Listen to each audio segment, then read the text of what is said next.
Vamos continuar nosso estudo de lógica matemática e nessa aula vamos falar de valor lógico de uma proposição.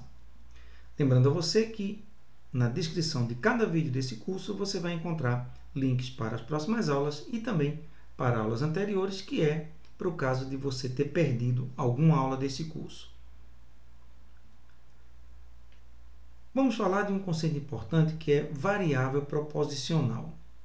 Uma variável proposicional nada mais é do que um símbolo que você vai utilizar para representar uma proposição. Existe uma convenção de que você deve utilizar letras do nosso alfabeto, letras latinas, minúsculas.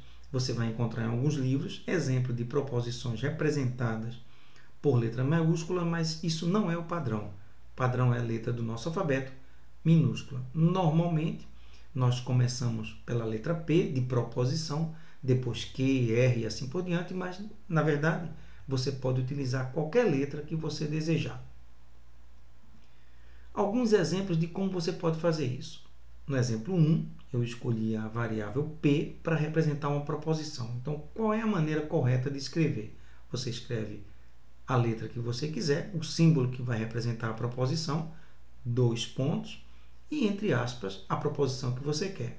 Aí, no primeiro exemplo, você tem a capital da Espanha é Madrid. Então, você pode dizer a proposição P diz que a capital da Espanha é Madrid. A proposição Q, no exemplo 2, temos a população do Brasil é maior que 200 milhões. No terceiro exemplo, nós temos a proposição R. Ela diz que raiz quadrada de 10 é maior do que 3. E o quarto exemplo, que eu chamei de proposição S, diz que 1 ao quadrado mais 1 ao quadrado é igual a 2 ao quadrado. Veja que aqui eu não estou preocupado em saber se elas são verdadeiras ou falsas. Eu estou simplesmente utilizando um símbolo para representar essas proposições. Agora vamos saber o que é um valor lógico de uma proposição. Toda proposição, segundo os princípios que nós vimos anteriores, elas podem ser classificadas, ou como verdadeira ou como falsa. Então, nós vamos atribuir valor lógico à variável proposicional, ou à proposição, se você quiser. Tanto faz o que você vai dizer, mas normalmente nós representamos pelo símbolo, porque é mais simples do que você escrever a proposição inteira, como nós vamos ver aqui nos próximos exemplos. Quando você está falando de uma proposição verdadeira, você atribui o valor lógico V, de verdadeiro, obviamente, ou true, que é verdadeiro em inglês, ou T, ou também o valor 1. Então, qualquer um desses símbolos você pode utilizar para representar proposições verdadeiras. As falsas são representadas por F ou por 0. Então, esse é normalmente os símbolos utilizados. Como exemplo, vamos determinar o valor lógico de cada uma dessas proposições que você vê aí na tela. A proposição P, do exemplo 1, diz que a capital da Espanha é Madrid. Se você tem algum conhecimento de geografia, você vai lembrar que, de fato, a capital da Espanha é Madrid.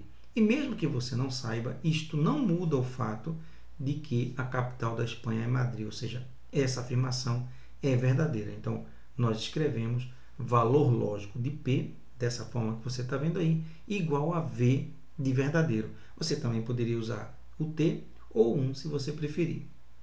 No exemplo 2, a população do Brasil é maior que 300 milhões. No momento em que esse vídeo está sendo gravado, a nossa população está em torno de 220 milhões. Então, não é maior que 300 milhões, portanto, a afirmação Q, ou a proposição Q, é falsa, e nós escrevemos assim, valor lógico de Q igual a F de falso. O terceiro exemplo, raiz quadrada de 3, raiz quadrada de 10 é maior do que 3.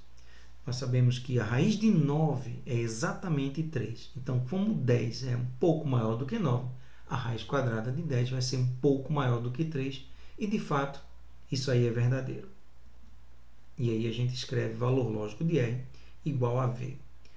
Na última proposição, nós temos 1 ao quadrado mais 1 ao quadrado e 2 é igual a 2 ao quadrado. 1 ao quadrado é 1. o outro 1 ao quadrado também é 1. Então, somando, você tem 2 do lado esquerdo. E do lado direito, 2 ao quadrado é 4. Então, do lado esquerdo, 2. Do lado direito, 4. Você não tem uma igualdade. Portanto, essa proposição S, ela tem valor lógico falso. Então, é isso. É assim que você determina o valor lógico de uma proposição. Nós continuamos nosso estudo de lógica matemática na próxima aula.